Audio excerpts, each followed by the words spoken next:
What's good, everybody?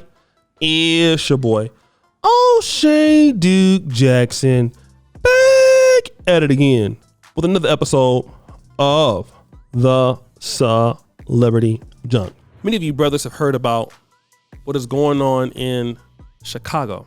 Crosetti Brand is 37 years old. He was sentenced to 16 years in prison for a home invasion. He has a lengthy rap sheet, completely crazy, right? And he used to be dealing with a lady by the name of Laterria Smith, right?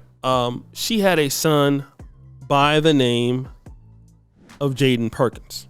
At this time, she's 33 weeks pregnant. Now, the man was in prison.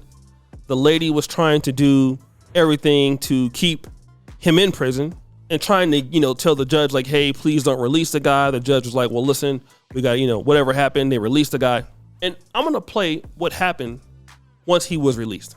Now to a CBS 2 investigation into a family failed by the justice system. A man is now charged with stabbing an 11-year-old boy to death. The attack in Edgewater also left the boy's pregnant mother seriously hurt. This man, 37-year-old Crosetti Brand, is now charged with first-degree murder. And we've learned Brand just got out of prison the day before the attack, despite a lengthy history of violence. CBS 2 investigator Megan Hickey has been asking how Brand was able to walk free. Megan. Right, Erica and Marie. Today we learned in court that on 3 different occasions, Crosetti Brand violated orders of protection related to this pregnant mother.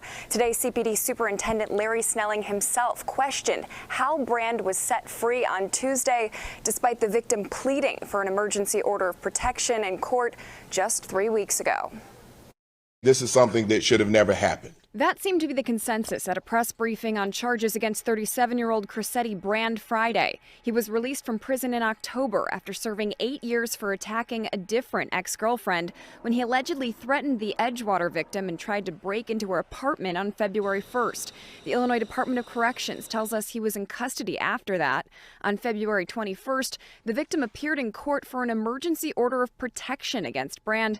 But the judge in that case denied it, noting that he was in prison and it wasn't an emergency. It's also a little concerning that the judge didn't ask why the individual was in IDOC custody or when he might be able to be released. Amanda Pyron, executive director of the network advocating against domestic violence, who has reviewed the transcript from court, says that if the judge had asked any follow-ups, he may have discovered that Brand was due to be released on March 12th, and this was an emergency. That seems like salient information that a judge would want in decision-making about an emergency order of protection. So why was he still released? I don't have a good answer for that. Obviously, that would be a question for the Illinois Department of Corrections. My feeling is that he should not have been. Violated parole. He violated an order of protection. And it involved the same type of crime that he was paroled for. So this is someone who should not have been on the street. IDOC has only confirmed that he was heard by the Parole Review Board and was released from Stateville Correctional Center on March 12th. It's still unclear if and when any of the information about the victim's request for an emergency order of protection was communicated to IDOC. We reached out to all the members of the Prisoner Review Board today and haven't heard back. Court records show the suspect has had orders of protection filed against him from 4 other women dating back to 2004. Cook County State's Attorney Kim Foxx described the apparent issues in this case as shocking and so glaring. However rare, this is horrific, and we need to do an evaluation, particularly in this case and others, to ensure that there were no gaps in the justice system that will allow for a dangerous offender to commit the acts that he did. And today, State's Attorney Kim Foxx said despite the emergency order of protection being denied, there was already a lifetime order of protection in place. Now, advocates and legal experts we spoke to are not sure what Foxx means by this, and they have not come across something like this before. The court records obtained by the CBS 2 investigators also do not reflect that. We are waiting for clarification and will follow up. We also reached out to the Chief Judge's office about the judge's decision not to grant an emergency order and a lack of follow-up questions related to the victim's request. A spokesperson told us under Illinois Supreme Court ethics rules, they cannot comment.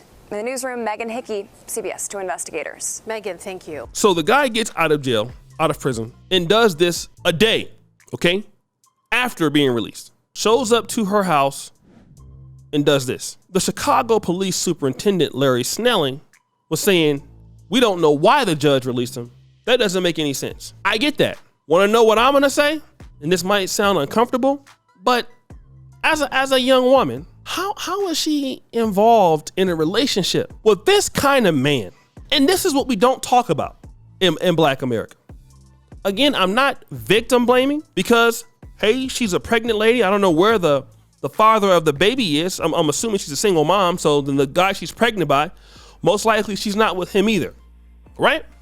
And I get that she's trying to raise her son. I'm not being mean at all. But you see, in Black America, when these things happen, we don't go underneath the questions and try to ask our young ladies, what do you see in such men? Okay? Because this is something that happens. It happens to young women when they have daughters, abusive, crazy, pooky boyfriends, guys who sell drugs, guys who do all kinds of stuff. And when you look at their dating history, hey, this is not uncommon in Black America, all right? This is not uncommon. I'm not saying that everybody does it, but it's not uncommon. What kind of men are these ladies saying, you know what, it's something about this guy. This is who I'm trying to deal with. Now, I'm going to tell you this.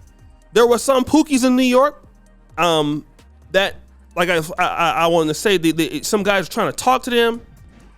The lady declined the offer. One of the guys stabbed her. So I get it. We have crazy people out there who will just kill for whatever reason. I understand it. But at the same time, this is a young kid who's trying to protect his mother from this guy. He's only 11. This is a grown man that's violent. That's crazy. And my situation is, how did this even happen with this kind of guy? And I know that it's an uncomfortable question, but a lot of times you see a lot of repetitive behavior. Women have a kid, here's another guy they get pregnant by. Then, this young man is not there. He's the same kind of person as the other person was. The young man is seeing the mom go through all of these things. And that situation is like, and I get that she realized the guy was crazy and he was threatening her and all that, whatever. My question is, what kind of women are finding out, well, you know what? Ooh, I think that might be cool. He's interesting. He's an edge. Because it would seem like, I can guarantee you, she's probably a lady that worked, has a job. She's nothing like this guy. How does he get to know you? And you know what? I'm going to be honest and say something that is going to be uncomfortable. When I was at Howard University, and even when I was at a PWI, a predominantly white institution, I graduated from Sacramento State, but I did go to Howard University also. And I'll tell you one thing that I noticed in both situations, although both colleges and campuses are completely different than each other. I noticed that we had functional women that were from the African-American community that oftentimes dated men or had men who were not successful at all, okay? Not successful at all. I mean, beautiful, attractive, then you turn around and be like, oh, who's your boyfriend? Oh, he's a drug dealer. He's what? I mean, would be getting high scores on organic chemistry tests, everything. Then you see who they're dealing with and you're like, what? This is the guy you're dealing with? Yeah. And this is what needs to shape in the culture, because in our community, dealing with the pookies, dealing with the ray-rays, dealing with men who don't have anything going, for some ladies, that is sexy. This is not all, but for some. I used to see it all the time.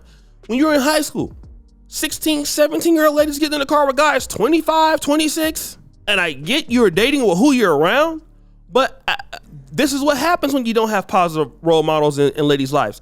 They have a hard time selecting the kind of man that they need to be with. And hey, a lot of times, a guy that does a home invasion, and maybe she got with the guy before the home invasion. I don't know. And I'm not blaming her. I'm just asking questions. They get with some of these crazy dudes. They don't have a job. He's not working. He's not exciting. They think it's sexy.